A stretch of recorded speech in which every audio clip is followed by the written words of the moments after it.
community service involvement, their leadership and contribution to LEOs, their knowledge of LEOs and Lions, their knowledge of the local and world affairs, and their impact in the interview. Finally, they stand up here and they're scored on their public speaking. So, without making you wait and listen to me for much longer, I'd like to go through and introduce each one of the LEOs.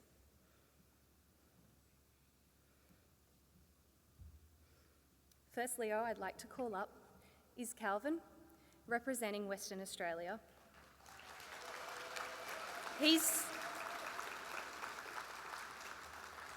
joined by Jessica, who is the state coordinator for LEOs.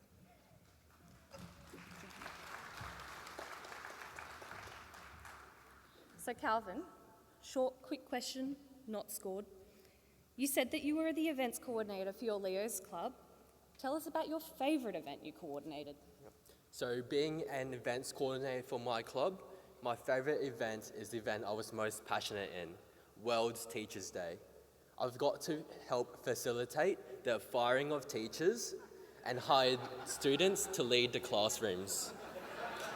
Not only this was challenging, it provided us a sense of purpose and understanding of what such a difficult job it is. But I must say the highlight was being principal.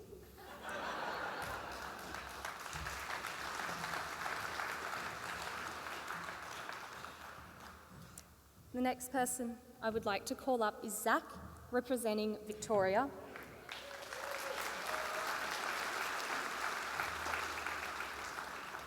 He has Lee following him, and she's the Victorian State Coordinator.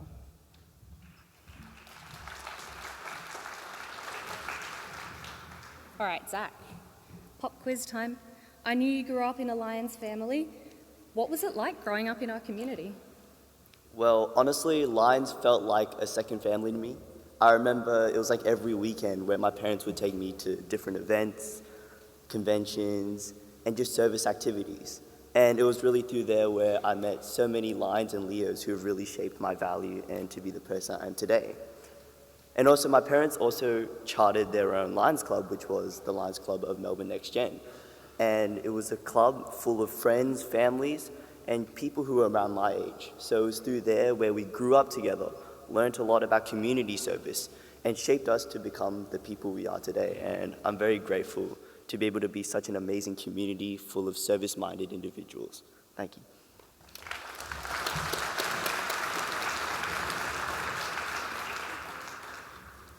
And now I have Hugh. He's representing Queensland.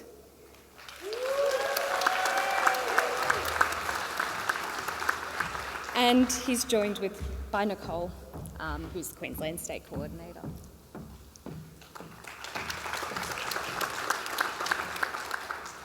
All right, Hugh, you ran a project called Sleep on a Cardboard Box Night for Urban Angels. Do you want to tell us about who Urban Angels are? Urban Angels are a volunteer group aimed at assisting with homelessness, both providing services like a place to sleep and also food and meals, drinking water, and advice on how to get them back on their feet.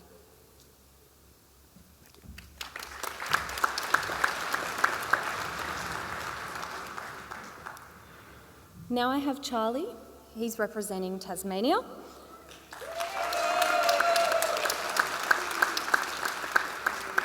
And he's joined by Linda, who is the state coordinator.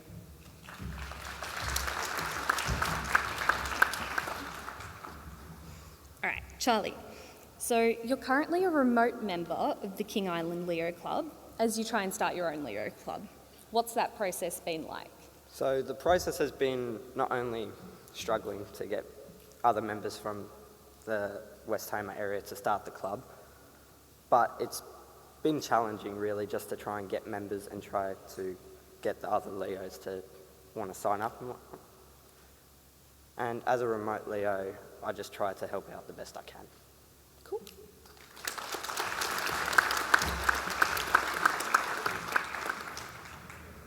And last but not least, of course, we have Avinash representing New South Wales.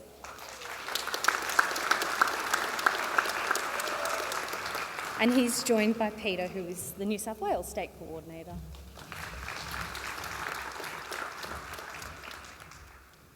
So Avinash, you've been on the Leo Advisory Panel in Australia for the past couple of years. Do you want to tell us a little bit more about this group and what you found the experience to be like? Yeah, of course. So I feel like when we talk about Leos or Lions as an organisation, a lot of us look at it from a very club-centric or community-centric sort of point of view, whereas when we're working in the Leo Advisory Panel or LAPA, we're looking at it from a very bird's eye view point of view. And so it's really interesting to see like the sort of stuff that we work on, such as membership, how we can get clubs to work together on projects, and just overall create a bigger impact than we can when we're just alone as a club. And I think that reminds me of this one saying that one of our past district governors used to say, where basically what the quote was is, serving together achieves more, which I believe in completely, and I'd really like to pass that on. Thank you. I'd like to thank all my state coordinators again for everything that they've done.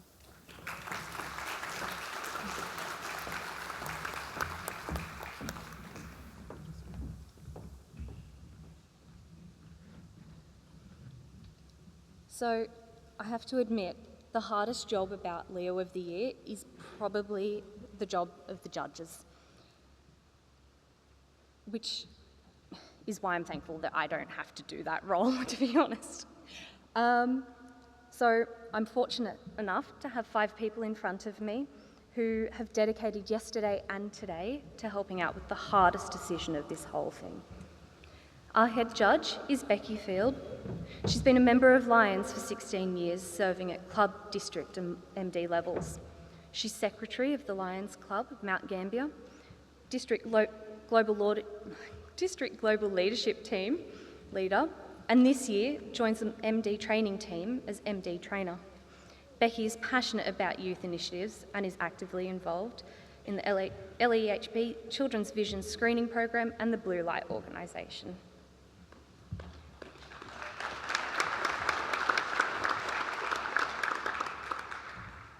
She's joined by PDG Donna Hedges. Donna is a retired school principal with 40 years of experience in education in Queensland, and she's been a Lion since 1999. A long-serving member of the Brisbane Bunya Lions Club, she's held numerous club and district roles, including district governor. Donna currently serves as a director of Lions Club Duckadang and is the MD 201 Child Safe Officer with strong and enduring involvement in Lions Youth and Leo programs.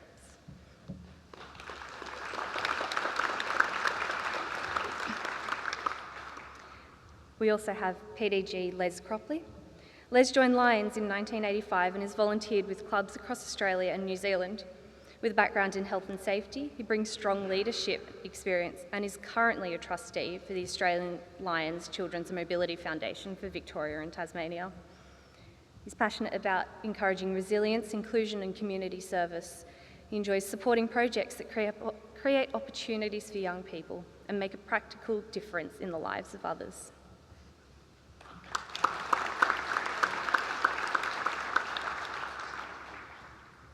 We also have Jeff Clough from Tasmania. Jeff joined Lions in 2001 at Nightcliff in the NT and then transferred to Sorell Lions Club, Tasmania in 2002. He served extensively at cabinet level, including 4 years as zone chair, 3 years as health projects coordinator, and more than 10 years coordinating hearing and assistance dogs. Jeff has also been a dedicated club secretary for over 20 years across 2 terms. He values the strong social connections with Lions and actively supports and visits other clubs.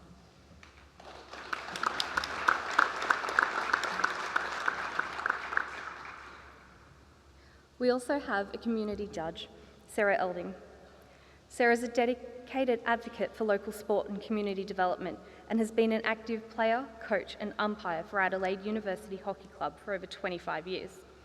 When Sarah is not playing hockey, she's running in the bench for her daughter's baseball team and scoring for her son's basketball team.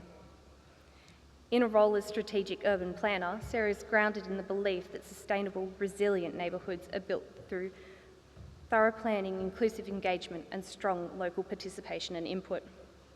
With over 30 years' experience spanning public policy, placemaking, and long-term urban strategy, Sarah has a focus on creating environments where communities can thrive socially, economically, and environmentally. Central to her philosophy is the understanding that the decisions made today shape the well-being of future generations, an approach that guides her commitment to designing places for people for years to come.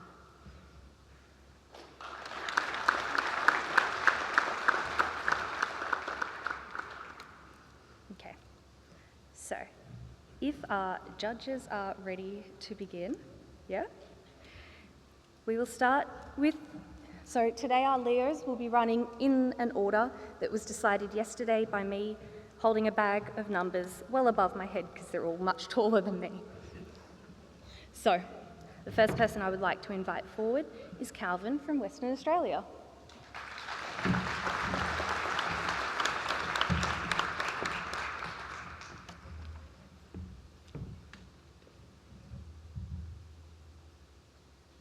I can't afford that. That is what I was told at the ripe age of 6 when I asked my mum for a shiny new box of Lego for Christmas. I can't afford that. That's what my dad told me when I was 12 and I asked for a gaming computer. And just the other day, over at my nan's house, I asked if she could help me buy my first car. Well, Calvin, I can't afford that. Before she went on, well, back in my days, we rode bikes around.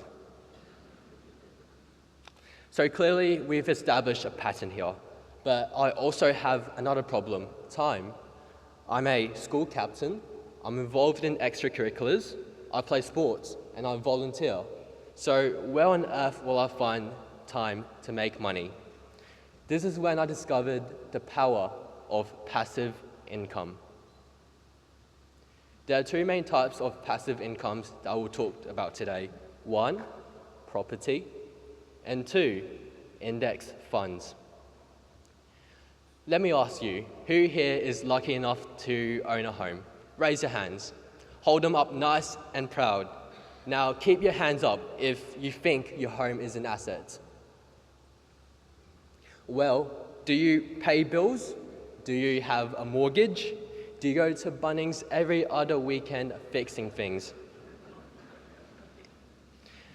If we look at the definition of an asset, it is a resource that is expected to produce future economic benefits. Your home may actually not fit that definition. In many cases, it's a liability. But if you turn your home into an investment property, such as renting it out, you can turn your expenses into income. This is when the taxman pays you back.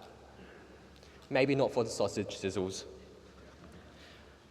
Under the new budget, negative gearing has also changed, giving you greater profits. So who's with me on this one? But Calvin, what if I don't have enough capital to start with? What if I don't have enough funds? This is where index funds come in. We've all heard of stocks, shares, the ASX, but what does it really mean? The truth is, 80% of people aren't stock market experts. I'm not an expert, and you don't have to be.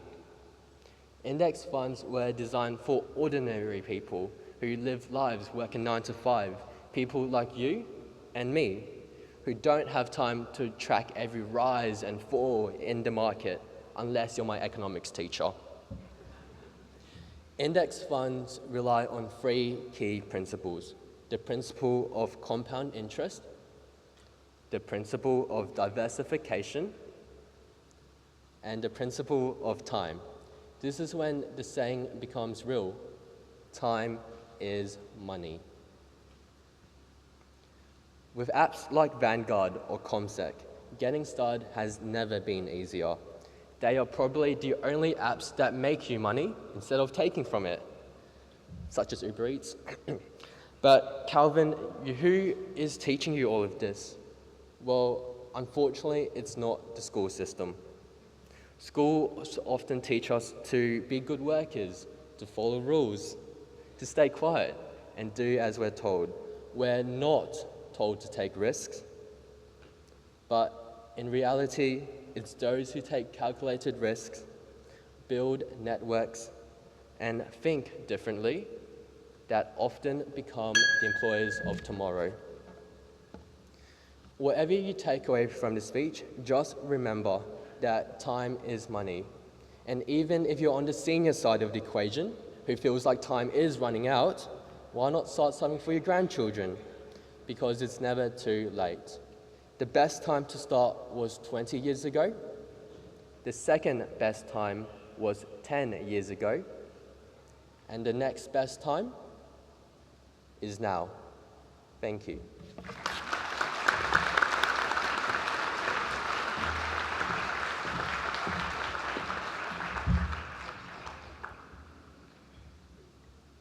Thank you, Calvin. So, speaking of time, I forgot to mention earlier, the Leos are kept to a certain time. So at 4 minutes 30, as you heard, we have one gong. And when they reach 5 minutes, that's the second gong. They'll have 2 gongs going off. And this is being kept by Lee and Peter of our state coordinators.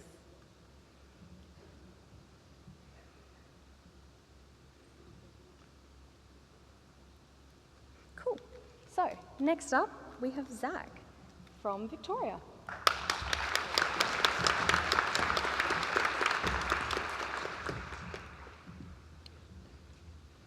Hello everyone. Aside from my Lions and Leo's involvement, I'd like to tell you about a little hobby of mine, and that is basketball. Growing up, basketball has always been around me. I still remember sitting on the couch watching the 2012 NBA Finals with my dad, shooting hoops in the backyard when I was 4 years old with my uncle, their kids, and my dad. I didn't know what I was doing, but I fell in love with the sport. I was hooked from that point onwards. When I started Prep at 5, my mum signed me up for my local school basketball team. I still remember my very first game so vividly. I had no idea what I was doing. I barely touched the ball. And whenever the ball went out of bounds, I'd always just raise my hand just so I could have a chance to feel the ball and be a part of the game. And it was after a few games where I asked my dad, "Why isn't anyone passing me the ball?" And his reply was, "What would you do if they did?" And that question lit something inside of me. I started practicing my dribbling every chance I got. Slowly, my teammates began trusting me more with the ball. And then I realized I couldn't shoot the ball. I simply wasn't strong enough. And that was when my dad told me a little trick of his, which he liked to call the bucket shot. And after lots of practice, I finally scored my first points at 6.5. When I turned 7, I finally was strong enough to be able to shoot the ball properly. A month later, I had my career high of 10 points. I still remember every time the ball went in, I'd always pump my fist. And it was also around then when I wanted to try out for my local rep team. They were better, older, and much more skilled than me. The age group was under 12, so it was for 9 to 11-year-olds. Mind you, I was only 7.5 back then. Everyone told me I was too small, I was too young. But I just really wanted to give it a try anyways. So I went to the 3-day tryouts. I thought I did pretty good each day, so I thought I was going to make the team. But what I didn't realize was that there was a 4th day. And I remembered I made a mistake on the offensive play when I heard my coach yelling at me. My eyes burned, and I think maybe even a tear rolled down my cheek. And I think he noticed, because he came up to me and my parents after the tryouts and said, "I don't think this is going to work out." I was cut. I remember feeling nothing at first, just numb. When I got into the car, it was just a silent car ride home. When I went home, I ran to my bed, curled up, and that's when I cried. But I got over it. Maybe a few days later, I still realized that I loved basketball. So I kept practicing and challenging rep players whenever I could. And when I was 8.5, I finally made the team. So what is failure, and why are we so scared of it? Is it embarrassment, disappointing others, or is it just looking silly? We all feel like failure is the worst thing that can happen to us, but really what matters is how you bounce back. My idol, Michael Jordan, once said, "I have failed over and over and over again in my life, and that is why I succeed." Instead of asking, why is this happening to me, we should be asking, why is this happening for me? Just to be clear, my story doesn't end here. I've had test scores that I wasn't happy with.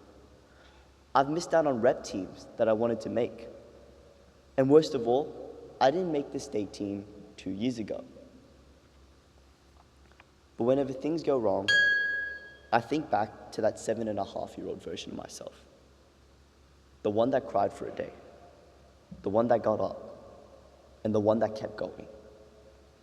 Because every failure since then has taught me something and pushed me to continue to grow. So I encourage all of you to remember that version of yourself, the one that overcame something hard. Hold on to that, because you will fail over and over again. And that is why you will succeed. Thank you.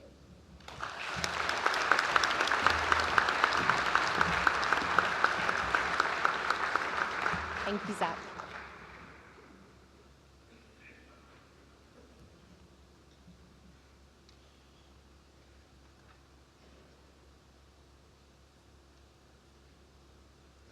And now I'd like to invite Hugh forward. From Queensland.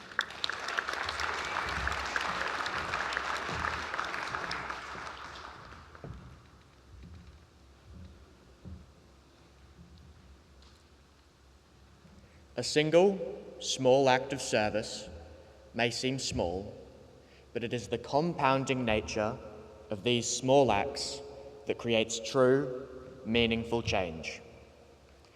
I want to take you back to June 1989. In Tiananmen Square, students and other young adults are protesting against the Chinese Communist Party. In response to this, they call in the military.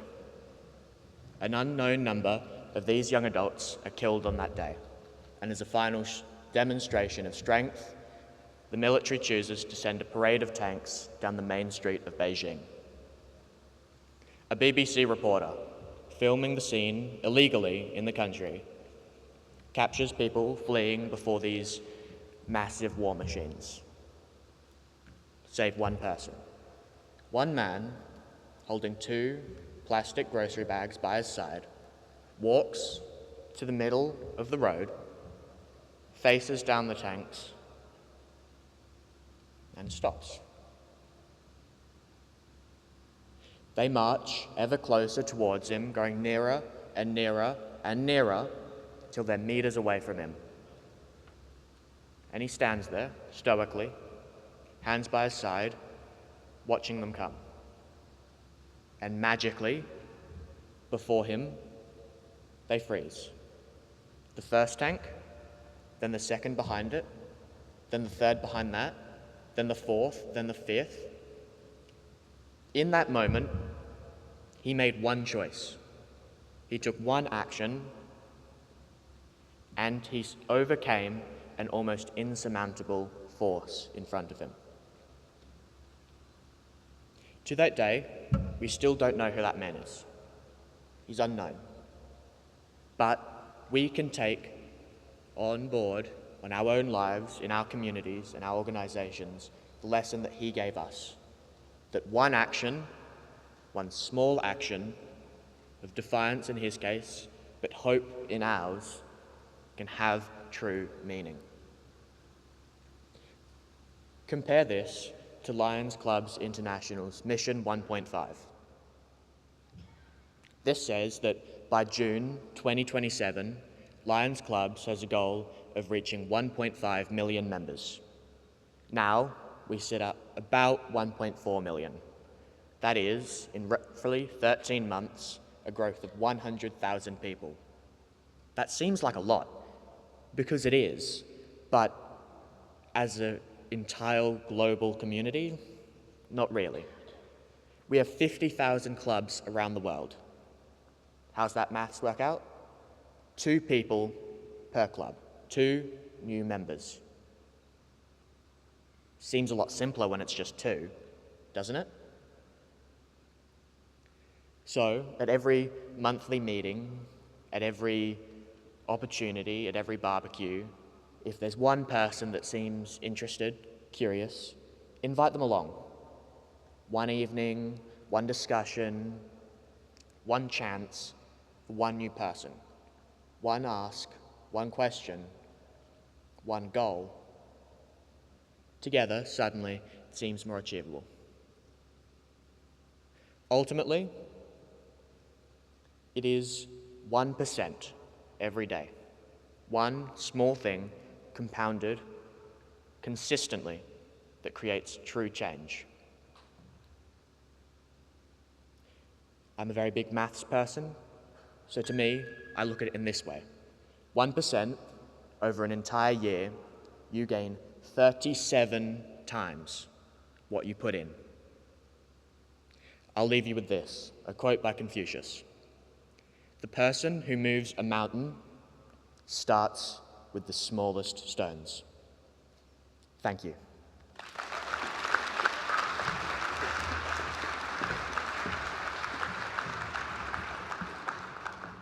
Thank you.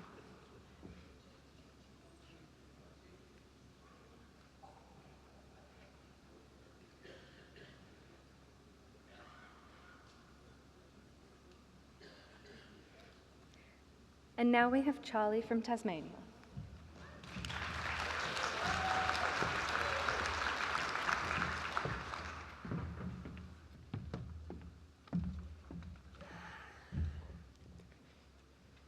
Today, I'd like to share a story. The story is called Beyond the Battlefield, Supporting Veterans' Mental Health. When Australian servicemen and women return home, their battles do not always end.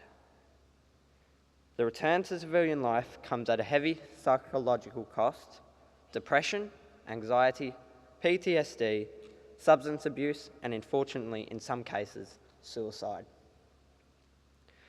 According to the Australian Institute of Health and Welfare, ex-serving men under the age of 50 are twice as likely to die by suicide.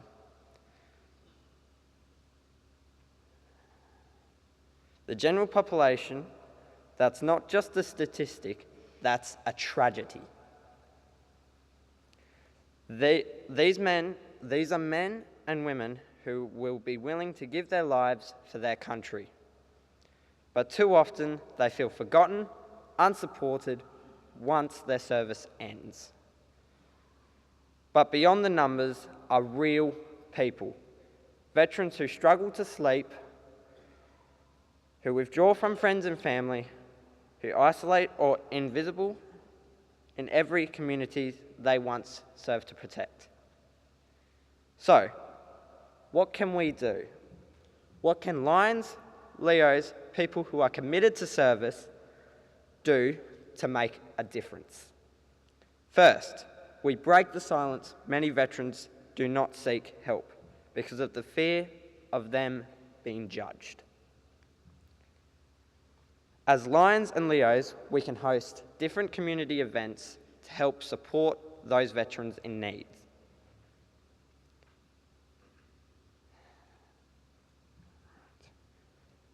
Lions can help work with groups like Soldier On, the RSL, whether it comes to fundraising, volunteering, or offering service throughout club projects. Supporting veteran-led businesses is one of the utmost priorities to help. In our club at Georgetown in Tasmania, we have donated funds to assist RSL in purchasing a veteran support vehicle to help our veterans get to medical appointments, and we run bus trips every 2 months to events, lunches, and markets, and so many other different events.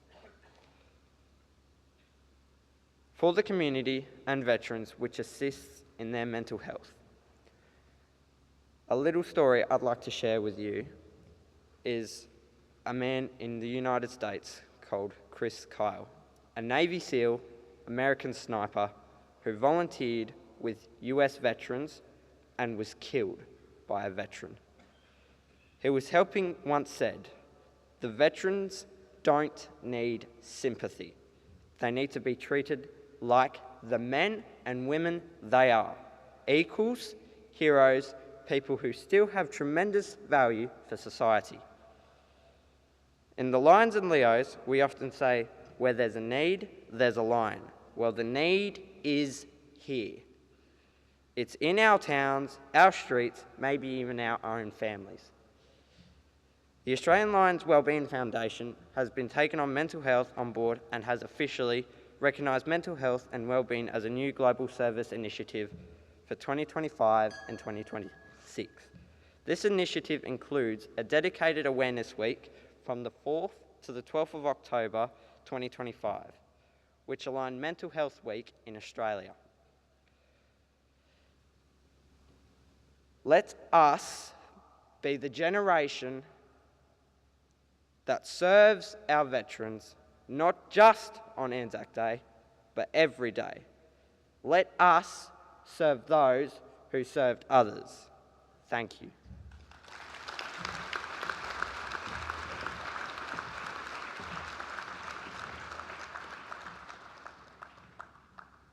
Thank you.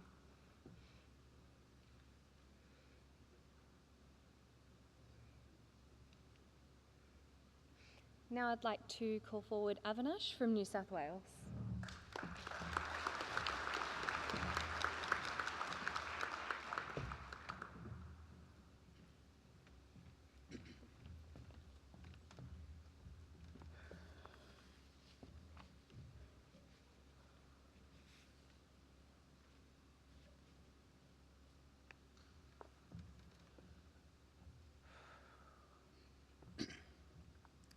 There's a Japanese concept called mono no oware. It translates roughly to the bittersweet ache of passing things, the quiet sadness that comes from knowing something cannot last forever. The Japanese use it to describe the feeling of watching cherry blossoms fall, that specific pang right in the middle of the chest that arrives not in spite of the beauty, but because of how briefly it stays. Now, I bring this up not because I'm some expert in Japanese philosophy. Actually, I'm far from it. Matter of fact, I'm more of a read the summary and hope no one asks follow-up questions kind of guy. But I bring this up because for the first time in my life, this concept actually stayed with me. Because I realized it wasn't describing something foreign or poetic. It was describing a feeling all of us already know. That feeling at the end of a really good day. Not a big day, just a good one. Where everything moved right and the people were right and everything just felt warm and fuzzy. But then, on the drive back home, you feel that quiet ache creep in. Not sadness or disappointment, just the specific weight of something passing that you weren't ready to let go of yet. And I think that feeling terrifies us a little, because it reminds us that life does not wait for us to be ready to lose things. But I don't think I really understood any of this until the year I turned 18, which I know sounds dramatic, because 18 is not exactly the edge of mortality. But I remember lying awake at night, genuinely unsettled, not by adulthood itself, but by time. Because for the first time, I could feel it moving. John Mayer, my favorite artist, once sang, "So scared of getting older, I'm only good at being young, but I'll play the numbers game to find a way to say my life has just begun." And hearing that, I thought, whoa, that is exactly how I feel. Because I could feel my childhood becoming something I was no longer inside of, but rather something I was remembering.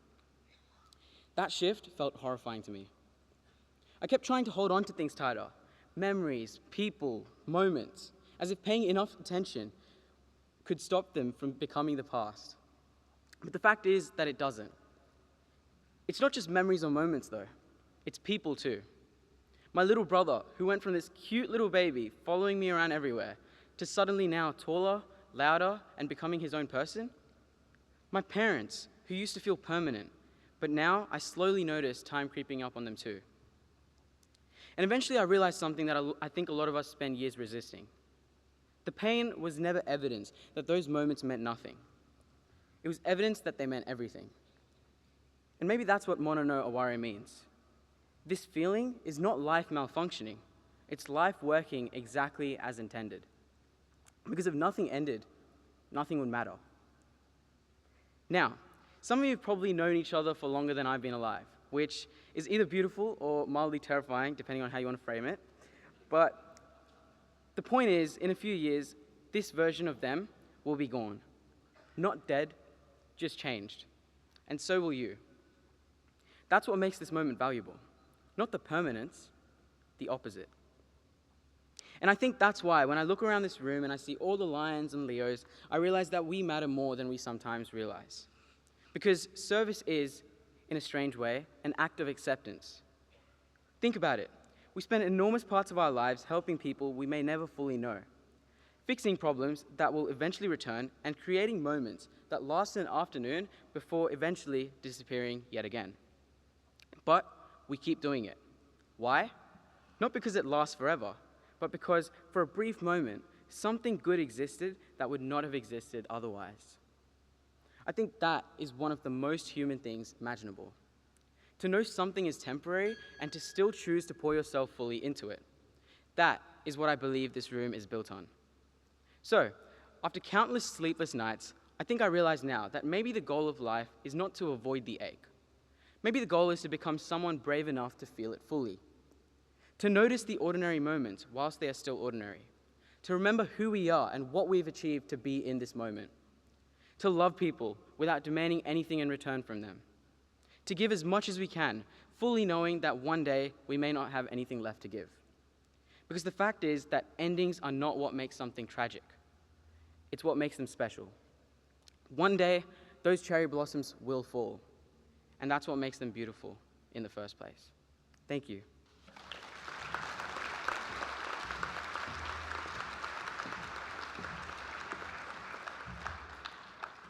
Thank you, Avinash.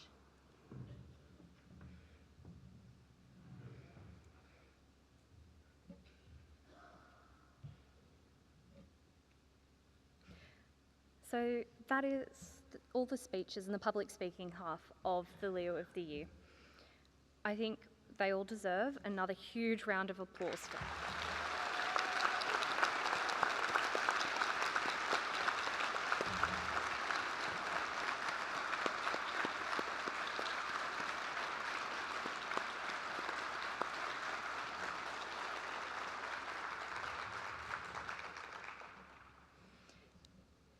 For me, listening to those speeches for the very first time as well, there are so many different things to take away from that. But the main thing that carried across all of that was that Leos share the same passion as every single person within this room.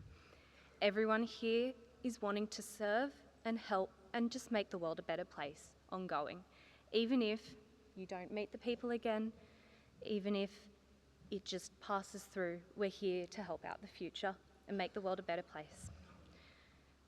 So now that all of that is done, our judges will go backwards and they're all laughing now and have a very friendly debate over trying to pick someone to be our Leo of the Year. Our last year's winner, Chuck, I would just want to say thanks to you for everything that you've done over the past year as well. For everything you've helped out, supported, and I wish you all the best for taking over as chair of the Australian Leos Advisory Panel. And thanks to Charlize, who was the chair and is now staying on to help out.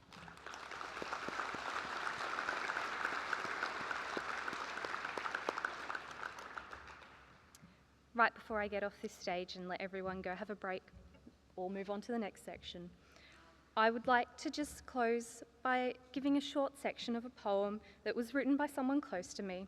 And for those who know me, you're probably laughing very hard at this. And the poem's called Ode to a Lion. You see, as an individual, we don't have too much clout, but get a few of us together and we'll really knock you out. We come from many walks of life, and thus combined as one, our talent is amazing, but primarily it's aimed at fun. Thank you.